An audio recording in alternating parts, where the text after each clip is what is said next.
Recibimos, tal como fue anunciado, Mica Bengochea, a quien le agradecemos la presencia, es la directora del Instituto Nacional del Trasplante. ¿Cómo le va? Gracias por venir. Buenos días, no, la agradecida soy yo porque nos permiten aclarar y explicar algunas cosas a todos los televidentes. Hay mucho para conversar. A ver, el caso del niño Ezio que falleció en las últimas horas nos conmovió a todos. Estuvo durante un largo tiempo esperando un órgano que, bueno, lamentablemente no llegó. No vamos a hablar sobre el caso en particular, pero ¿cómo se dan este tipo de situaciones? Es decir, ¿qué es lo que sucede cuando un niño de repente está un tiempo largo y no recibe su órgano donante? ¿Es habitual que esto pase? ¿Qué sucede? Bueno, en realidad lo primero que tenemos que decir es que por suerte los niños constituyen un porcentaje muy bajo de los pacientes que están en lista de espera. Nosotros tenemos alrededor de 500 personas que están en un momento determinado esperando un órgano. Obviamente el trasplante que tiene más pacientes en lista es el trasplante renal aquí y en el mundo. Le sigue el trasplante hepático, le sigue el trasplante cardíaco junto con el pulmonar. Pero los niños no constituyen más de un 5% de los pacientes que están en lista de espera. Por suerte nosotros siempre tenemos un bajo número de niños en lista. Actualmente, por ejemplo, hay 6 pacientes en lista de espera. Y a la vez dentro de los niños tenemos que entender que los niños que tienen 11 y 12, 13 años, ¿verdad? En Uruguay la pediatría clásicamente siempre comprendió los niños hasta los 14 años, después empezó también el tema de los adolescentes, pero contemplando la infancia hasta los 14 años, los niños que están en esas edades mayores pueden ser considerados a la hora del trasplante más parecidos a un adulto que los niños pequeños. Entonces la situación más compleja está dada para los niños pequeños, porque para algunos tipos de trasplante, y el caso del trasplante cardíaco es uno, necesita haber una cierta correspondencia antropométrica, o sea, de tamaño, entre el órgano trasplantado y el órgano que hay que sustituir, o sea, el paciente. ¿No? Tiene o sea, que el donante debería ser más o menos de la misma edad. O sea, que siempre se habla de que en trasplante cardíaco de que debe haber una diferencia no mayor a un 25%. Entonces, ustedes se pueden imaginar que un niño que tiene 11, 12 años puede inclusive recibir el órgano de un donante fallecido adulto que sea relativamente pequeño. En cambio, cuando estamos hablando de los niños de menos de 5 años, esta situación es complicada. Nosotros, de hecho, hemos analizado que desde el año 2008 al año 2017 entraron 21 niños en lista de espera para trasplante cardíaco, y el comportamiento de esos niños en lista de espera fue absolutamente diferente para los mayores de 5 años, de los cuales se trasplantaron 8 de 9, y en realidad de los niños menores de 5 años solamente se trasplantó 1. Es decir, lo que estamos tratando de explicar entonces es que realmente la situación difícil se da para aquellos niños que son receptores, que son de menos de 5 años, porque tienen que esperar un donante también pequeño. Y corríjame a ver si me equivoco. ¿Hay una diferencia al momento de tomar la decisión de si una persona es donante o no? O sea, todos sabemos que para nosotros, para los adultos, para los jóvenes, hay una nueva ley que rige, mediante la cual uno es donante, salvo voluntad contraria, es decir, es algo que uno previamente diga, yo no quiero ser donante. Que después también le quiero preguntar cuánto influyó eso en la situación, pero en el caso de los niños no es así. En el caso de los niños hay que tomar la decisión, los padres deben tomar la decisión cuando el niño muere, que uno, a ver, ni siquiera puede llegar a imaginarse el dolor que puede llegar a sentir un padre cuando muere un hijo, y en ese momento le preguntan si el niño puede ser donante. ¿No habría que cambiar eso? Bueno, me hace 2 preguntas. Una, si es así, la otra, si habría que cambiarlo. Respecto a la primera, es así parcialmente. O sea, la ley 18968, que está vigente desde 2013, como usted bien dice, establece que para los menores de edad y para los incapaces, los que tienen que autorizar la ablación de los órganos en el momento del deceso, que se constate el deceso de la persona, son los representantes legales, que en general para los niños son los padres. Esto es así para la mayoría de los casos, excepto para aquellos fallecimientos, aquellas muertes que ameriten pericia forense. Para los casos de muertes violentas, donde va a haber un estudio, ¿verdad?, para estudiar las causas de ese fallecimiento, o sea, cuando hay una pericia forense, ya desde el año 2003, aunque sean niños, se consideran donantes. En esos casos no se consulta a los padres, sino que a los padres se los informa. Al igual que en el caso de los adultos, que como usted bien dijo, todos somos considerados donantes, excepto que en vida nos hayamos expresado. Y es muy importante que la gente sepa que en vida puede expresar la negativa, como también puede expresar la positiva. Y es muy bueno que la gente, si tiene la voluntad de ser donante para después de fallecido, lo haga. Porque eso de alguna manera, más allá de que hoy con la ley vigente se lo puede considerar donante, establece una cierta tranquilidad para la familia de saber que esa persona se expresó en vida a favor de la donación. ¿Y cómo se expresa uno? Llenando un formulario, ¿verdad?, que está en las instituciones de salud, o que está en el instituto, o que está en el interior de nuestro país, en los centros de atención ciudadana, o también se puede hacer el trámite frente a un escribano público, simplemente diciendo que uno quiere ser donante. También puede hacer, ¿verdad?, la expresión diciendo que no quiere ser donante. Y en caso de que exprese que quiere ser donante, también puede decidir que quiere ser donante de diversos órganos, o que quiere ser donante, por ejemplo, solamente renal, o solamente lo que nosotros conocemos como el donante parcial. Respecto a lo segundo que usted me preguntaba, o sea que los niños sí, es verdad, hay que consultar a los representantes legales, excepto que la muerte amerite pericia forense. Respecto a si habría que cambiarlo o no, yo creo que es muy difícil, obviamente, yo soy madre y soy abuela, y debe ser muy difícil tener que responder en esta situación. Pero también creo que es muy difícil que los padres se planteen en un momento en donde el niño está bien y en donde el niño goza de plena salud, plantearse si realmente donarían o no donarían los órganos de su hijo si falleciera. Y además, también hay que tener en cuenta que en todo caso esa expresión siempre es revocable y siempre es distinta a la circunstancia cuando uno lo piensa, ¿verdad?, fuera de la situación, que cuando lo piensa en la propia situación. De cualquier manera, lo que sí está comprobado, que si la gente ha hablado, si la gente conoce, si la gente ha conversado sobre la necesidad de trasplantes, en este caso estamos refiriéndonos especialmente a los niños, lo que hace es que el tema no cae, obviamente, en frío, en una circunstancia que no es la mejor para hablar inicialmente de este tema. Ahora, si es necesario cambiar la ley para recoger la expresión en otro momento, yo creo que es un tema que hay que meditarlo profundamente, y obviamente en ese caso tendrá que pensar toda la sociedad y los propios legisladores si es conveniente hacer ese cambio. Usted decía que hay 6 niños pacientes en lista de espera el día de hoy, y una de las cuestiones que conversábamos cuando, por ejemplo, vendíamos la entrevista, ¿cómo se resuelve? ¿No? O sea, ¿cómo se ordenan estos 6 niños que están en lista de espera? ¿Para cuándo recibe uno? ¿Cómo se hace?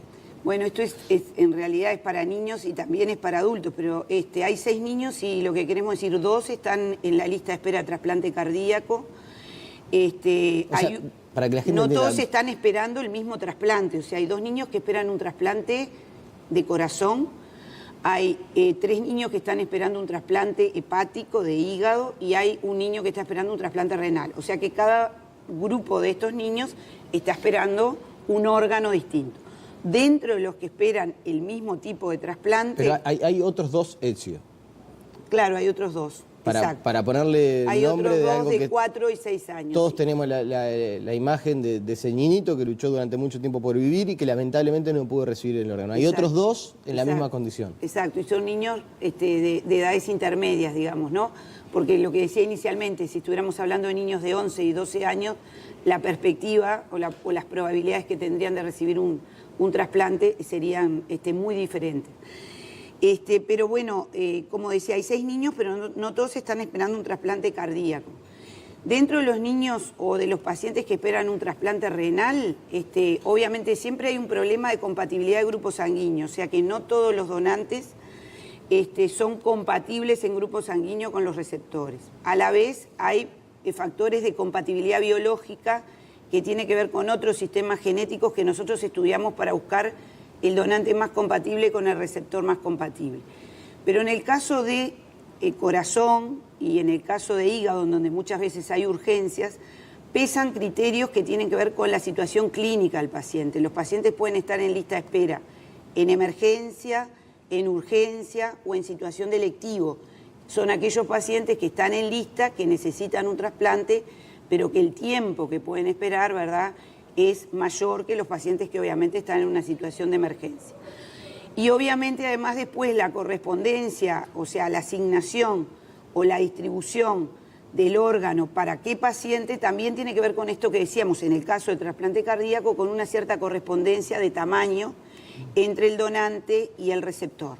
Porque como ustedes podrán entender, hay un tema de capacidad para ubicar ese órgano en el caso del trasplante cardíaco. No así en otros trasplantes en donde la correspondencia de tamaño no es un factor limitante. Debe ser terrible y ya en esto, en verdad, está buenísimo lo que venimos conversando, que la gente se entere, pero qué angustiante y qué desesperante debe ser la situación de tener a un hijo, un sobrino, estando a la espera y de repente, bueno, no sé, aparece un corazón y que no pueda ser para él.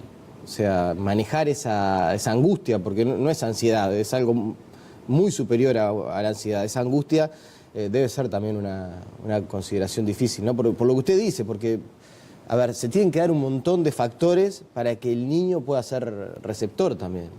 Fíjese que se tienen que dar una serie de factores en el niño en relación, nosotros siempre hablamos, ¿verdad?, cuando damos las clases en los alumnos, para los alumnos, ¿verdad?, en las carreras que están relacionadas con la salud, que en esto del trasplante está el factor del donante, está el factor del receptor, pero también está el factor de la combinación, ¿verdad?, entre donante y receptor. Se tienen que dar una serie de correspondencias, digamos, desde el punto de vista biológico, como estamos diciendo, de relaciones de tamaño y de otra serie de factores.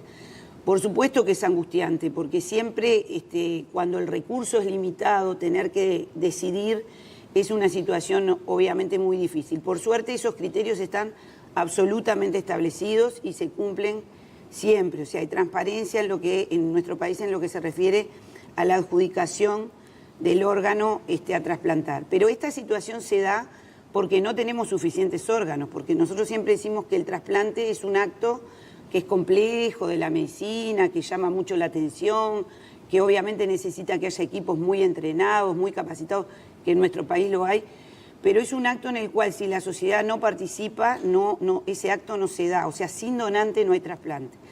Y obviamente si nosotros tuviéramos... Es un punto fundamental ese, ¿no? Es así. Lo que veníamos conversando un poco, de hablar de estos temas, pero que nos centre definitivamente que sin donante no hay posibilidad de trasplante.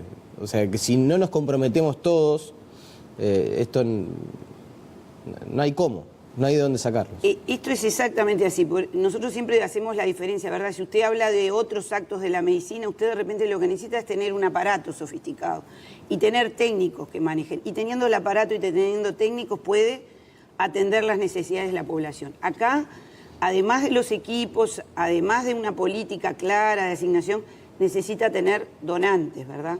Y bueno, y de alguna manera la ley 18968 vigente desde el 2013, que fue promovida por los propios legisladores y que cambió la forma de consentir, digamos, antes, para poder ser donante después de la muerte, ¿verdad?, había que haber expresado en vida que uno tenía esa voluntad. Y si esto no se daba, se consultaba a la familia, de una manera que estaba establecida en la propia ley. A partir del 2013, lo que la ley establece es una forma de consentimiento presunto. Es decir, si no hay una expresión negativa, se presume que esa persona no tiene nada en contra de la donación. Esto aumenta las probabilidades de encontrar donantes. ¿Pero cuánto cambió efectivamente? Bueno, eso es lo que quería explicar. Para poder ser donante efectivamente, obviamente, el donante no tiene que tener una serie de contraindicaciones médicas, no tiene que estar infectado, no tiene que tener enfermedades oncológicas, no tiene que tener otras comorbilidades, no tiene que tener enfermedades que afectan el órgano que uno va a trasplantar, ¿no? Pero además de eso, hasta ahora en América Latina, los donantes, las personas que de alguna manera se utilizan como fuente de órganos para la donación, son aquellas personas que fallecen en muerte encefálica. Y obviamente no todas las personas que fallecen en muerte encefálica. ¿Dónde están las personas que fallecen en muerte encefálica en las unidades de cuidados intensivos, porque en realidad son personas que están fallecidas, pero que están mantenidas artificialmente por determinado tipo de equipos. Entonces, si esos equipos no están, obviamente estas personas en muerte encefálica tampoco están. En otros países, como algunos países europeos y en España, en los últimos años se han desarrollado programas de donación de órganos a expensas de donante en paro cardíaco, que es lo que nosotros conocemos comúnmente e históricamente como la forma, ¿verdad?, más frecuente de fallecer.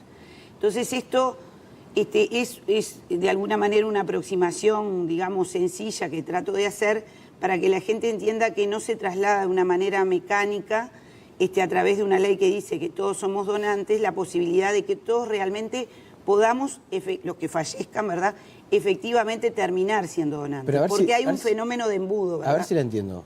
Si yo fallezco por una circunstancia determinada, no importa cuál, pero que no sea muerte encefálica, es decir, no estoy en coma, no tuve un accidente de tránsito que me hizo pegar la cabeza. No tuve una herida de bala, no tuve un accidente vascular muy importante que hizo que no tenga flujo sanguíneo. Si no está en esa circunstancia. No puedo donar. Y no está en un CTI mantenido, mantenida su circulación, ¿verdad?, a pesar de que está fallecido, no va a poder ser hoy en el Uruguay fuente de donación de órganos, sí de tejidos, pero no de órganos. Porque la base de eso es que los órganos, para poder ser implantados, tienen que estar perfundidos, ¿verdad? Tienen que estar irrigados.